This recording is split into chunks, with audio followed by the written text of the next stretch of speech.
স্বাগত আমাদের সাপ্তাহিক বিশেষ আয়োজন আশার বাংলাদেশে। সঙ্গে আছি আমি জাহিদ হোসেন। বর্গা চাষী ঋণ সুবিধা কাজে লাগিয়ে পরিবারের উপার্জনকারী হিসেবে ভূমিকা রাখতে শুরু করেছে বিভিন্ন এলাকার মানুষ। আমরা এসব নিয়ে আজকে কথা বলবো এবং দেখব কিভাবে এই ধরনের চাষ পরিবারকে এবং নারীরা কিভাবে এটাতে ভূমিকা রাখছে। প্রথমে আমরা কুমিল্লার বুড়িচং উপজেলার অনেক নারী যারা এই ধরনের কাজে সম্পৃক্ত আছেন, আয়ের টাকায় পরিবারকে এগিয়ে নিতে যাচ্ছেন কিভাবে, এ বিষয়ে একটি প্রতিবেদন দেখে নেব। স্বামীর আয় কম হওয়ায় সংসার টানায় কষ্ট হয়ে দাঁড়িয়েছিল কুমিল্লার বুড়িচং উপজেলার মিথিলাপুর গ্রামের রেখা বেগমের। 3 সন্তানের লেখাপড়া নিয়ে তৈরি হয় অনিশ্চয়তা। ভাবেন নিজেই কিছু করবেন সংসারের জন্য। বেসরকারি উন্নয়ন সংস্থা ব্র্যাকের বর্গা চাষী উন্নয়ন প্রকল্প থেকে ঋণ নিয়ে বাড়ির পাশেই একটি জমি বন্ধক নিয়ে শুরু করেন ধান চাষ। ঋণের টাকার কিছু অংশ বিনিয়োগ করেছেন গরু পালনে। আয় হচ্ছে দুটোতেই। 2 বছরে অনেকটাই বদলেছে তার পরিবারের অবস্থা। মনে করেন আপনারা টাকা দিয়েছেন, আমার তো টাকা আসেনি নাই, টাকাটা দিয়েছেন এটা দেখে এত করছি, নিজে ব্যবসা তো কিছু লাগাইছি, এমনি চলতেছি। রেখা বেগমের মতো সহজ শর্তের ঋণের টাকায় নিজের উদ্যোগে আয় শুরু করেছেন হেলেনা বেগমও। আয় বাড়তে থাকায় স্বামী ও পরিবারের সদস্যদের যেমন সহযোগিতা পাচ্ছেন, তেমনি বেড়েছে পরিবারের সিদ্ধান্ত গ্রহণে তার মতের গুরুত্ব। আমার পরিবার আমার কথা শুনে বা এবং আমার দেখাশোনা করে বা করে সবকিছু মোটামুটি আমি ভালোই আয় উন্নতির দিকে আগে গেছি। ঋণ গ্রহীতা নারীরা মূলত কাজ করছেন গবাদি পশুপালন ও ফসল উৎপাদনে। আয়ের পাশাপাশি পরিবারের খাদ্যের চাহিদাও মেটাতে পারছেন তারা। যে করে ধান উঠাই আনছি, আবার কিছু খাইছি, কিছু বিক্রি করছি, বিক্রি করে আবার এটা মনে করেন ক্ষেত রাখছি, জমি রাখছি। আবার ব্র্যাকের কর্মকর্তারা জানিয়েছেন, বুড়িচং উপজেলায় বর্গা চাষের জন্য ঋণ গ্রহীতার সংখ্যা এখন প্রায় 700। এর 80%ই নারী। এ পর্যন্ত 600 প্রায় 700 বড়ুয়া, মানে 700 গ্রাহক আমাদের আছে যারা কৃষি লোন নিতেছে। গ্রাহকও বাড়তেছে, তাদের চাহিদাও বাড়তেছে, আপনার ঋণের সিলিংও বাড়তেছে।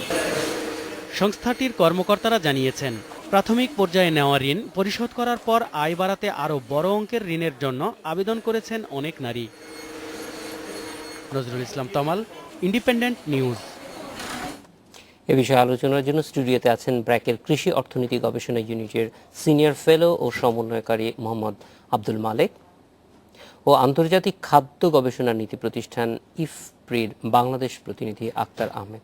এছাড়াও আমাদের সঙ্গে কিছুক্ষণ পরেই যোগ দেবেন ঢাকা বিশ্ববিদ্যালয়ের অর্থনীতি বিভাগের সহযোগী অধ্যাপক সায়মা হক বিদিশা।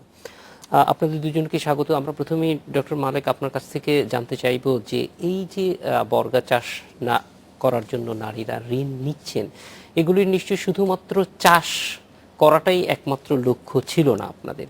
সেক্ষেত্রে ধরেন যখনই আমরা আমাদের অভিজ্ঞতায় দেখেছি একজন নারী যখন সম্পৃক্ত হয়, তারা ঋণটা নেওয়ার পাশাপাশি সংসারের অন্যান্য ক্ষেত্রে, শিক্ষার ক্ষেত্রে, ছেলে মেয়েদের শিক্ষার ক্ষেত্রে তারা নজর দেন, পুষ্টির ক্ষেত্রে নজর দেন। তো আমরা প্রথমে একটু জানতে চাইব যে এই যে লক্ষ্যটা, যেটা অবশ্যই ফসল উৎপাদন, কিন্তু এর বাইরে আর কোনো ফাইন্ডিংস আপনাদের আছে কিনা যে তারা পুষ্টির ক্ষেত্রে, শিক্ষার ক্ষেত্রে কোনো ধরনের ভূমিকা পালন করছে?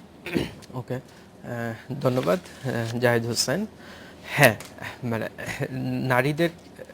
নারীদের ক্ষেত্রে যেই ভূমিকাগুলি পড়েছে সেগুলি দেখার আগে তো আমরা যদি এই প্রোগ্রামটা কিভাবে কাজ করছে সেটা একটু বোঝা দরকার। তো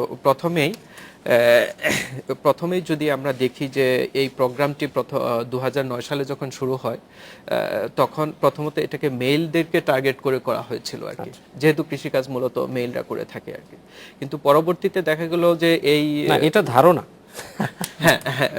ধারণা যেহেতু পরবর্তীতে দেখা গেল যে কৃষির অনেক কাজই করছে বেসিক্যালি মহিলারা। একমাত্র ফিল্ডে কাজ করা ছাড়া বাকি যে কাজগুলি তার বেশিরভাগই মহিলারা করছে।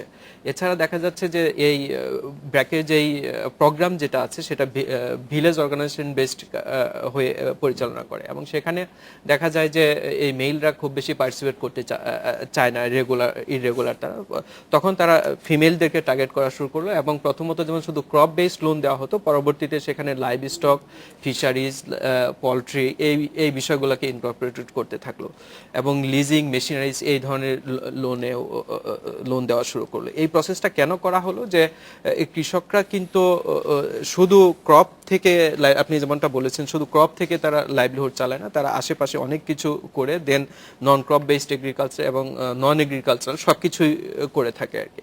কিন্তু এখন এখানে যখন একজন মহিলা ওই ভিলেজ অর্গানাইজেশন পুরো প্রসেসটা ফলো করে সেখানে একটা ছোট দলের মেম্বার হয়, সেখান থেকে রিকমেন্ডেড হয়ে ভিলেজ অর্গানাইজেশন থেকে লোনটা নিয়ে এবং বলে নেয় যে আমরা কৃষিকাজ করব আর কি, এবং তাদেরকে বলে দেওয়া হয় যে তোমরা কৃষিকাজটা যাতে করো আর কি।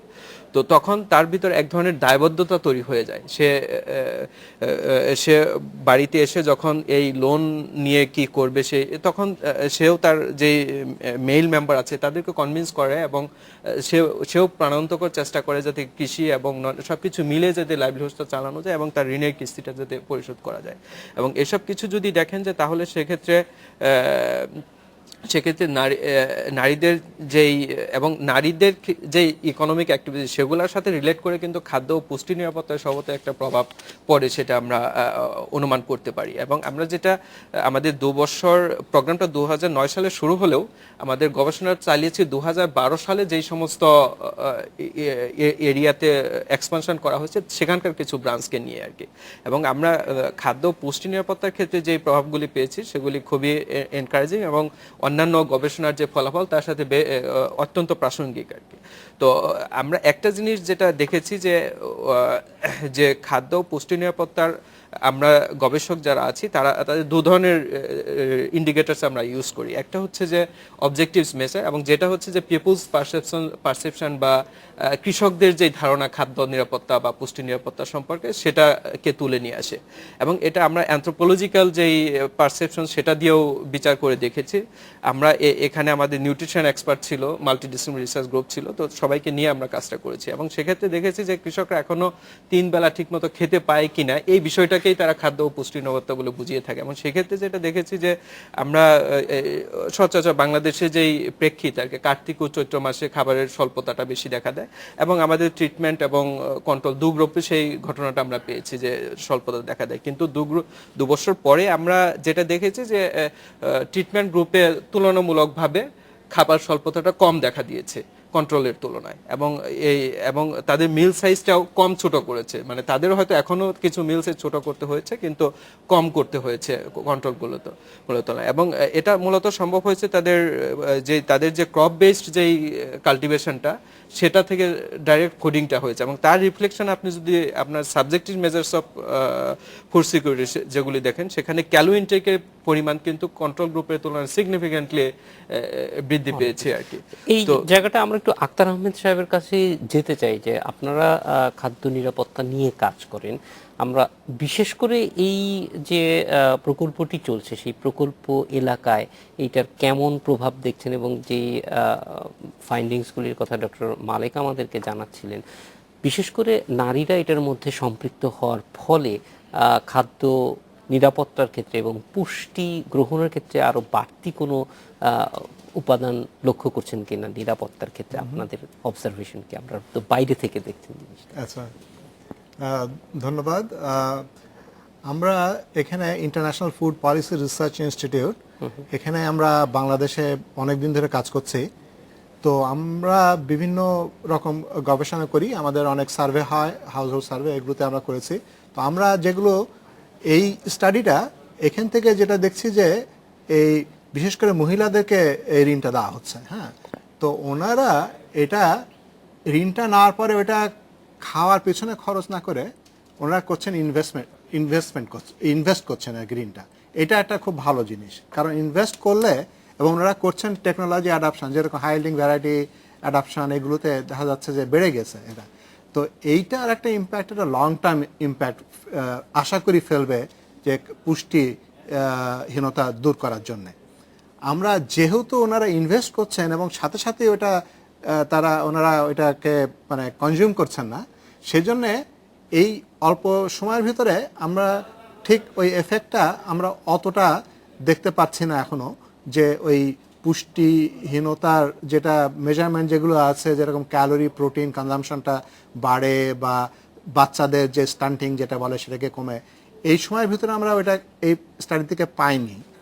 কিন্তু যেটা পাওয়া গেছে, যেটা ডক্টর মালিক বললেন, যে ওই তাদের যে খাওয়ার যে পরিমাণ কমিয়ে দেওয়া সেটাকে রোধ করা হয়েছে আর কি এটা দিয়ে। হ্যাঁ, তো সেটা একটা ভালো জিনিস। ওই কার্তিক মাসে বিশেষ করে আর কি ওই সময়টা খারাপ সময় থাকে, তো ওই সময়টা অনেকটা এটাকে প্রিভেন্ট করেছে। কিন্তু যেটা আমি বললাম, এখানে কয়েকটা জিনিস আমার মনে হয় ভালোভাবে দেখা দরকার মানে যেটা আমরা পাচ্ছি সেটা ওই যে ওনারা ওইটা খাদ্যের পিছনে খরচ না করে ওনাকে ওইটা ইনভেস্ট করছেন, এটা কিন্তু একটা খুব বড় জিনিস। কিন্তু অনেক সময় দেখা যায় যে মাইক্রো ফাইন্যান্সের টাকা আর কি ইমিডিয়েট যেহেতু ইয়েতে ওইটা খাওয়ার পিছনে খরচ করে ফেলে, ওইটাতে আর লং টার্ম এফেক্টটা থাকে না।